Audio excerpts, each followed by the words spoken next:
Insecure, Season 3, Episode 6. Ready Like. When we last left our heroes, Issa and Lawrence were faced off in 7-Eleven after not seeing each other for a while. And Issa asked Lawrence, what has he been up to? And Lawrence kind of looks to the side and blows and exhales. And we get this montage of what his life has been like over the last few months. We see that he's doing better at work. And his sex life has picked up significantly. We see that Lawrence has gone from the educated lame to the educated savage. In a quick succession, Lawrence is getting choosing signals, and he is actually slaying women on his couch in quick succession. And we see, one where he's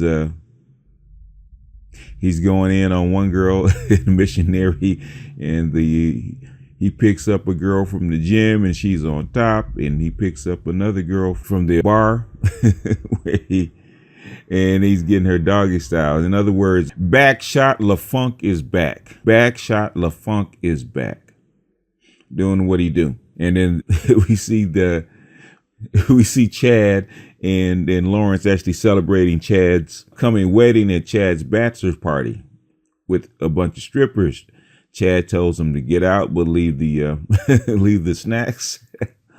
And in the next instant, we see Lawrence and Chad at the bar, where Chad is actually explaining why his fiance left him, because he couldn't figure out how she found out that he banged two strippers at his bachelor party.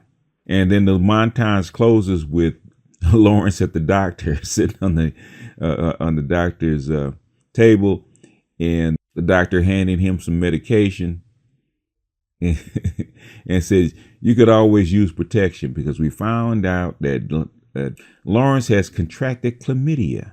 That is the life of a player.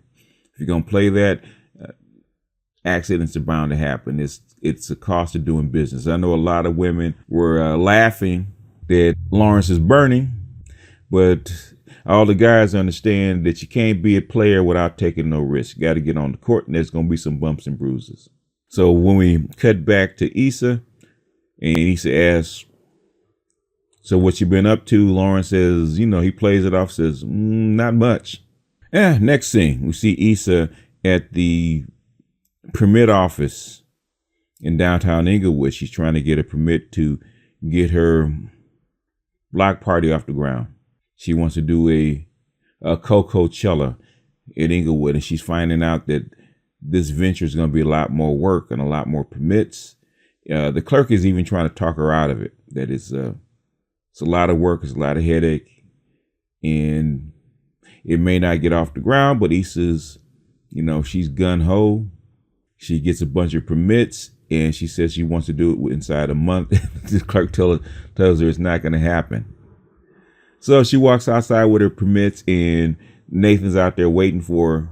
She says, this is going to be a lot of work. And Nathan, always the encouraging type, says, don't worry, just take it one step at a time. Oh, perfect Nathan. So next instance, we see Molly in the office, and she's actually doing some work and trying to get things moved around. And her assistant comes in. Her assistant has just been shopping for a gift for Tiffany's baby shower. Molly thanks her, and she walks out, and she gets a text from Issa saying that Andrew, the Asian guy, still has her jacket. And Molly texts back to Issa that she really doesn't want to see Andrew because she kind of did too much while she's in front of him, and she's kind of like too embarrassed. But later on, we find out that actually Andrew does come up to the job and actually returns Molly's coat and says that he's going to take her out or take her to lunch. Ask her, has she been to a certain restaurant? She says no. He said he's going to take her there. He just needs to know when she's available. But Molly tries to curb him and saying that she's too busy and basically he should get back to her. So Molly is definitely not feeling Andrew, or at least we don't think that she's feeling Andrew. Maybe the not having the effects of the drugs to actually open, like actually make her more receptive. I think she's kind of come down to earth and she just wants to forget about the whole thing. Next instance, we see Nathan in bed with Issa, doing what Nathan does. And I think Brother Ram says all the light-skinned dudes probably should protest because Nathan is giving light-skinned dudes a bad name. Like, he's being too supportive. He's been too receptive. He's been too googly-eyed. And he's listening to, with rapt attention, about Issa describing her plans and how she needs to get the permits together and this, that, and the third. And out of the blue, he says, "How do you know when it's real?" Issa says, "What?" He said, "This." He points to himself and her. "How do you know when this is real?" She says, "It seems pretty real to me." And he says, "I really like you." Issa says the same thing, returns the favor. And, from what I've been reading in Twitter, that naturally all the girls, all the black women are actually eating this up. And I'm not sure, is it the mushy stuff? Because if Lauren said the same thing, I don't think it would come off the same. But when you have a light-skinned dude with green eyes, all of a sudden it means more. I'm just saying. Next instance, we see Lawrence at home in his apartment, pacing around with his phone in his hand. Now he's got to make the calls. He's got to contact all the chicks that he slept with, telling them that they need to get checked. So basically, Lawrence is burning, and he just burnt his whole rotation. So we see him pacing around, making calls. I don't know if the count was accurate, but I counted 9. So Lawrence has been out working, living his best life, and he has been slaying chicks. Now, for a lame like Lawrence, a former lame like Lawrence, slaying 9 chicks in rapid succession like this, and that's just the ones that we've had since his last foray. If we count them all, we're talking about at least 4. So Lawrence has had at least 12 or 13 chicks in the last year. So Lawrence is racking up a body count. So like I said, Lawrence has turned from the educated lame to the educated savage. Backshot LaFunk is on a mission. But now he's got to pay for his sins by letting them all know, all 9 of them know, that they need to get checked because there's been a dirty fox in the hen house. It's decimated all the hens. So now Lawrence's rotation is now raised to the ground. He's going to have to start over. And apropos, the next segment is Issa actually hosing down some dog poop. It's funny they juxtapose these two scenes. Lawrence dealing with his shit by calling all these chicks, and now Issa is dealing with her shit with the dog poop at the apartment building. A man walks by and she says, when a tenant walks by and she says, Mr. Such and such, you need to clean up after your dog. And he gives her that look like Negroes do. I ain't got no dog, as his dog is barking in the background. So Lawrence and Issa are actually cleaning up their shit. And just at the moment where Issa is actually trying to hose down this dog poop, the phone rings. And now she's got to deal with some other shit because this is Lyft saying that they have an open investigation on an assault in her Lyft. And they need her to make a statement. So since Nathan is the one that got into the fight with the dude in the Lyft, she immediately calls him. He doesn't answer. She texts him that Lyft has called and he needs to make a statement or he needs to get in contact with her. But he never returns the call. Next thing. Now there's a lot that's gone on in this particular show. It seems like they've crammed like half a season into one show. Next thing we see Issa and Molly actually planning stuff for Tiffany's baby shower. And Issa is trying to encourage Molly into dating the Asian dude, Andrew. Molly is expressly saying that she doesn't want to date out of race, and she doesn't want to do the intercultural thing. She doesn't want to do the intercultural thing anymore. I remember in the first season that she actually dated an Asian dude who I think he was East Asian or West Asian. She was actually a East Indian, and it didn't work out. And I think she's kind of leery of dating outside her race now.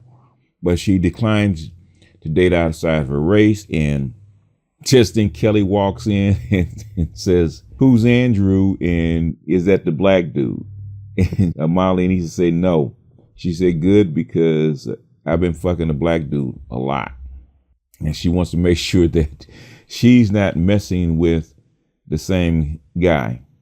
And so they keep talking about that Molly dating outside her race. She refuses, or she seemingly refuses.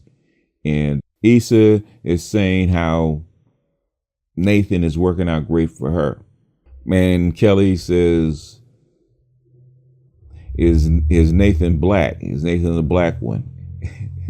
And Issa says, "Kelly, can you remember niggas' names?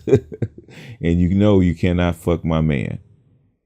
And then everybody looks up and said, "Your man," because Issa has never claimed him before. In fact, the last couple of times, Issa has been kind of embarrassed to actually take Andrew around. So all of a sudden, he's gone from basically unknown dude in the lift to her man in a matter of maybe a month or so. So she's gushing because Nathan is so supportive and Nathan is so happy. You know, Nathan makes her so happy, and it's the happiest she'd been since Lawrence. Even though at the time, when the season opened up, she really wasn't that happy with Lawrence. So next thing we see I think this is the next scene. Next thing we see the guys at the bar with Chad and Lawrence. And they talked about Lawrence's ordeal, calling all the girls because he has contracted chlamydia. And Chad with his dumb ass, he said he shouldn't have made the calls. I wouldn't have made the calls. It is what it is. It's called survival of the fittest. In other words, the ones that have it will find out, and the ones that don't, you don't have to worry about. He shouldn't have made the calls. Oh man. Right then he starts talking about his relationship, his former relationship with his ex, with Chad. And when Chad's talking about his former relationship with his fiance that's now defunct, and how Chad cheated on her with some strippers, but she shouldn't have found out. And Derek comes walking in, and they discuss about Chad cheating with strippers and why it's not his fault. And like I say, tables have turned. The first season, when Issa cheated on Lawrence, everybody said, yeah, you shouldn't forgive her. Now Chad, she was on the other foot with Chad, and Chad said she should forgive him. In other words, women always talk about the double standard. And that's when Derek asked Lawrence, would you take Issa back? And Lawrence says, hell no. He says, I'm not mad at her, but I could never look at her the same. She will always be a cheater to me. And Chad says, well, yeah, because she's a hoe. And then Lawrence actually takes up for Issa this time. She's not a hoe. She just did some hoe shit. And Chad looks at Lawrence, which was hilarious. Gave him that looks like nigga. Talking about whole shit. And he says, Derek, did you know that Lawrence has chlamydia? And Derek looks at him funny. He said, had chlamydia. Have had. It's still part of your story. In other words, nigga, you just been on some whole shit, and you're gonna defend Issa like he's like she's not a hoe. And that's when Derek calls for the check. Oh my goodness. Anyway, fast forward, the girls are walking into Tiffany's baby shower because they're coming there early to help her set up. But they find out that the place has already been laid out. Evidently, Tiffany has another crew, because Tiffany was always complaining that the girls didn't include her and everything. and she felt left out, which is something I always say, you can never go by what women say. You can only go by what they do. And we come find out that Tiffany has this whole group of friends that her other friends don't know about. It seems like Tiffany has been walking the line. She has her ghetto friends, or her hood girls, which is Issa, Molly, and Kelly.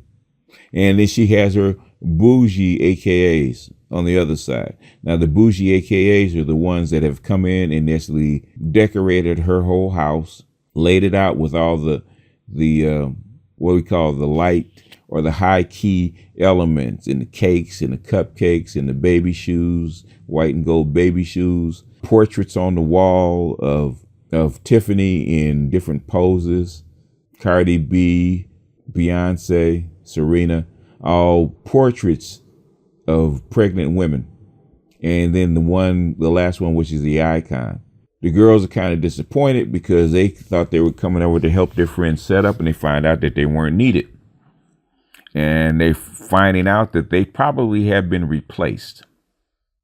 So we go from last episode where Tiffany is complaining about not being included with the crew, and now the tables have turned in one episode where Tiffany has been living a double life, because we've always been wondering where Tiffany has been, and it looks like she's been hanging out with her other girls. So all of a sudden the girls feel kind of left out and not needed. A lot of what has been going on with them and leaving Tiffany out. So they ask, what could they do? Could they help? So Tiffany says, well, you can actually go out and help my sister with the chairs. So they talking about the Tiffany's crazy crew. Say, who are all these bougie chicks that we don't know? So let's get to let's kind of finish this up. Lots going on in this episode. So now Lawrence shows up. Lawrence shows up with a gift for the baby, and he shows up with some OG Kush for Derek. And Derek looks like, you just saved my life, because this baby shower is driving me crazy. And he points over to the other guys, because this is a co-ed baby shower. Basically, the other husbands are out there looking like husbands do when, you know how the husbands all sit on the bench outside the stores when the women are inside shopping. This is what it looks like. They're all stacked up in one spot talking to each other with that disgruntled look on their face. So right after that, Derek takes the gifts and the Kush and moves to stage right. And right after that, Lawrence sees Issa. He starts to walk toward her, and then Dro intercepts him. He said, I heard you got Kush. He said, yeah. Basically, good looking out. And he points to the portrait of Tiffany. He says, what is that? Nobody can understand what is that. That icon portrait of Tiffany. Meanwhile, Molly and Issa are outside. They're outside talking about what's going on with the set, what's going on with baby shower, and what's going on with Nathan, because Nathan hasn't called back. It's been a couple of days and Nathan hasn't gotten back to her. Really ever since Issa let him know that Lyft was actually looking for him to give a statement. So Issa is still calling, and stuff is going to voicemail, but the voicemail's not set up. So Molly decides to give it a try. Same thing happens. Voicemail's not set up. She says, voicemail's not set up. Yeah, he's a nigga. But it's unusual. The thing is, normally after maybe a few weeks, somebody will set up their voicemail. But it's really strange that his voicemail is not set up. It's almost like it's a burner phone. You get that feeling like Nathan has a burner phone so that people can't really get in contact with him. Get that feeling? Anyway, Issa says, speaking of niggas, tall nigga alert. Dro and Lawrence are at the snack table, dessert table, actually talking. So Issa says, I need to go over there and say hello to Lawrence. And Molly said, no, if you say hello to Lawrence, I'm going to have to go over and say hello to Dro. So Issa ignores her and goes over there to speak to Lawrence. And Dro kind of looks at each other, looks at Lawrence and says, oh, my bad. In other words, they want to have a moment. So Issa and Lawrence are actually there talking. And they're running through what has transpired over the past few months. Like Lawrence says he's doing good at work and he's getting more projects and everything's going well. And Issa tells him that she quit. We got y'all. And Lawrence is kind of surprised and like, wow, that's big. You've been there a long time. What caused you to quit? And Issa basically tells him it didn't feel right. It was time. And Lawrence really doesn't know what to say, but she tells him her latest business venture about starting projects and starting doing events and how she needs permits and how things come full circle. And he says, do you have to write a business plan with a smile? In other words, I was where you are right now. He says, because if you need help with a business plan, I can kind of help you out. And he asks, what about the permits? She says, well, yeah, we don't need no permits. She's just joking. We don't need no permits. But yeah, she says, I really need the permits. And she does ask for Lawrence's help, which I thought that was mighty big of her to actually ask for his help, because now she understands where he was, and she realizes what she thought about him when he was in the same position, when he stepped out and tried to do things on his own and actually get a project up off the ground. And Lawrence doesn't sit in judgment. He's actually cool with it. And as they're talking, you can see Molly in the background, and she's actually smiling, because in Molly's eyes, Lawrence should have been the one that Issa picked.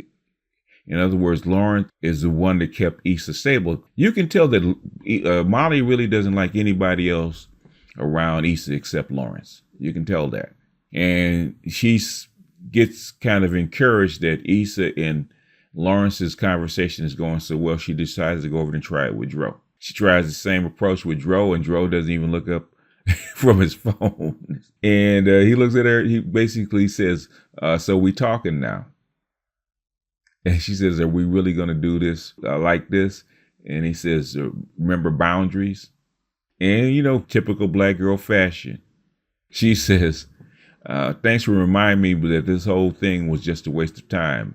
And Dro doesn't even look up from his phone and says, yep. In other words, he's telling her that you're dismissed. It is what it is, and he's basically cut it off, which is a cold piece of work. People that were saying that Issa being manipulative and secretive was a Gemini trait, and I said no. I said that's a Capricorn trait, because Issa actually involves the rest of her folks with her and her capers. Geminis are a cold piece of work. They do things separately and by themselves, and they live dual lives. And as long as you have the good Gemini, you're good. Like when Dro was into Molly and things were positive, Dro bent over backwards to actually be with her and take her out and show her a good time and cook her pancakes and stuff like that. But when Molly brought out the negative side of him, now Dro is that cold piece of work that doesn't give a shit. He's that asshole now. And deservedly so. She wasn't very nice to him when she switched up. She actually got mad about the situation that she accepted. And she basically cut him off. Didn't want to talk to him. So now, because we're in a public space, now you want to come over and talk. He dismissed her, much like the way Issa dismissed Daniel when the same situation was when in season 1 when they had that event.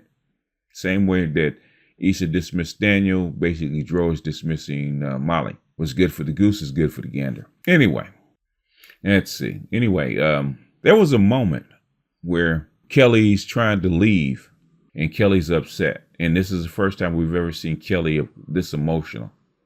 Normally Kelly's the funny one. Normally Kelly's the one that lets water roll off of her.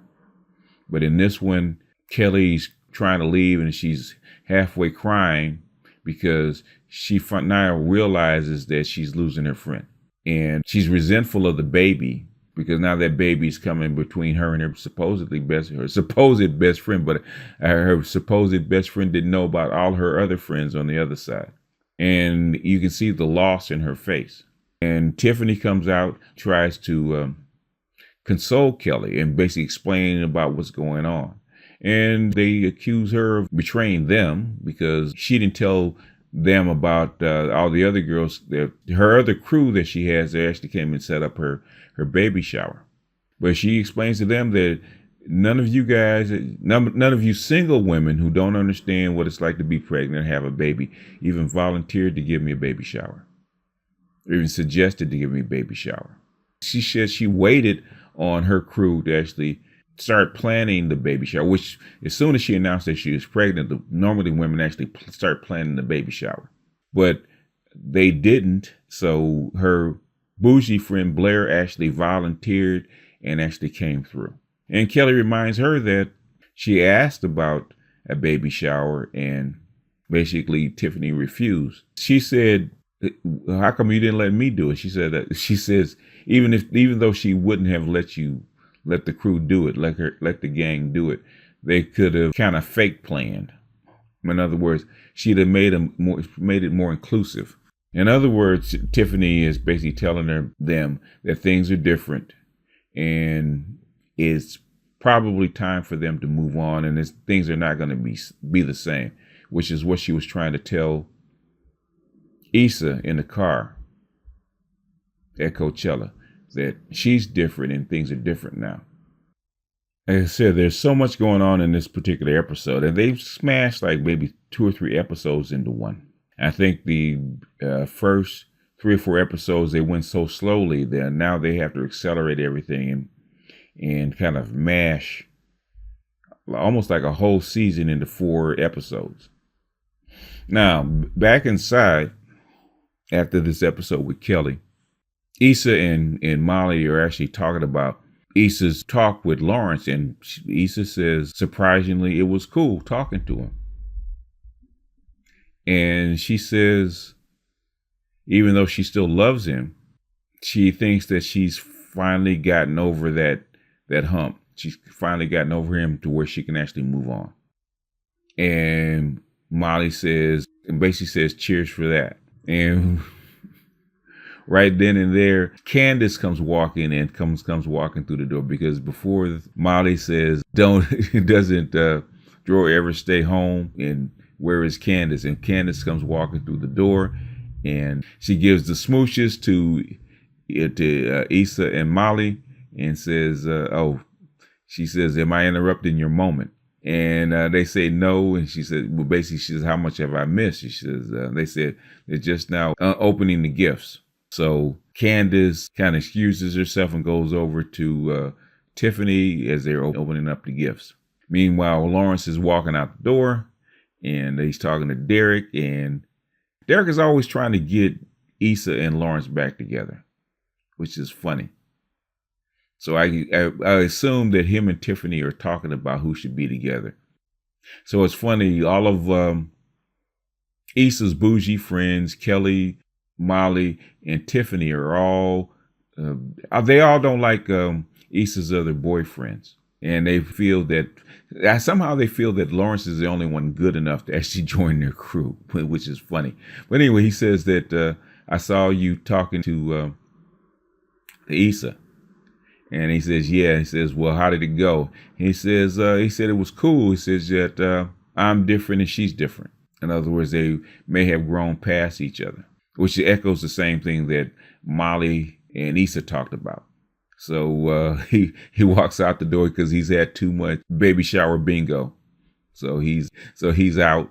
Next scene, we see Issa and Molly in there washing glasses in the kitchen. And Tiffany walks in and tells them they don't have to do that. And then she's looking for Kelly. They give an excuse for Kelly because Kelly has slipped off and gone. And you can see that Tiffany's kind of disappointed that Kelly would actually walk out without saying goodbye, which is, hope we get that it's kind of explained next week, because that is very important when you lose a friend or friends kind of part ways. And I think this is a subtle moment about how women kind of lose friends when they move to a different stage of their life. And I think they said it in Insecure, one of their interviews, about how men kind of keep their friends, but women, when they move to a new stage of life, they get a new group of friends for a different stage. And men don't necessarily do the same thing.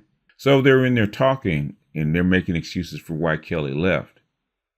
And then Tiffany springs it on Molly and said, Molly, how come you didn't tell me that Derek and Dro were having a baby? And Molly's face drops and looks toward Issa like, I didn't hear about that. And then Tiffany goes, oops, wouldn't mind to share. And she says, but she had no business sharing it with me at my baby shower. So who's stealing whose thunder? Tiffany. Tiffany got a streak in her. And I think Tiffany's getting her revenge for actually being left out of the loop with the other girls. So she kind of drops that on Molly, and Molly is kind of devastated. And she looks at Issa, and Issa looks at her like, this nigga. And just at that moment, basically Lift calls Issa, and Issa finds out that Nathan Campbell has given a statement to Lift. And Issa has asked them when, and was it today? She checks her messages and finds out that Nathan hasn't texted her back in quite a while. And now she's wondering who this guy really is. So now she's unsure of her relationship. She was just sure of her relationship with Nathan, and she was just sure that she was over Lawrence. But now all of a sudden it's unsure. She doesn't have any solid ground to stand on. And this is where we're going to roll into next week. So this episode is setting the stage for next week. It seems like it's kind of rushed, and probably they shouldn't have spent as much time on Daniel as they did, because we had a catch up of Lawrence in the matter of minutes. And it seemed they could have pushed Daniel's timeline a little faster, because a lot of the other dialogue that we had in the background was, for a show that's this short and this compact, it doesn't have a lot of room for a lot of superfluous dialogue. You really have to get to the point. You really have to use your archetypes. You really have to use your cuts. And I think for the first 3 or 4 episodes, it was really, really slow compared to the last 4. So now the last 4 seem a little bit rushed, even though they're packing a lot of stuff. I think the first 4 episodes were about Issa's emotional side. Even though it was a lot of dialogue, it didn't give a lot of information. It was more kind of say heat than light, if that makes sense. And Issa, there was always a warning about Issa getting involved with this dude way too fast, especially falling for him way too fast. If you just, if you're having sex, you're having sex. Like Lawrence was having sex, but we don't get the indication that Lawrence was serious about any of these women. He was just out there doing his due, where Issa was looking for a connection. And I think Issa's kind of gone about it the wrong way. But this one was kind of a hard one to do because it was all over the place. And I had to do this episode like 3 times. And it's still probably not the best. So you're going to have to give me a pass on this one. It's probably not up to the usual quality to actually do it. But it is what it is. I have a saying on my board that I've been trying to live by. Never let the perfect be the enemy of the good. And hopefully this episode review is going to be good enough. Maybe next week it'll be better. But we slogged through it, and if you made it to the end, I appreciate it, because even though this episode was probably probably one of the best, if not the best of the season, probably more akin to what we saw maybe the end of season 2 and season 1, and then most of season 2, it still was kind of all over the place. So it was kind of like a hard review to do. But I'm actually going to do another one on Lawrence, because my man Ron Wills actually did one on the rise of Lawrence, which I thought was significant, since we haven't seen Lawrence a lot this season. So look for that. But anyway, I'm going to get off of here. This is BGS out, and I will see you guys on the next one.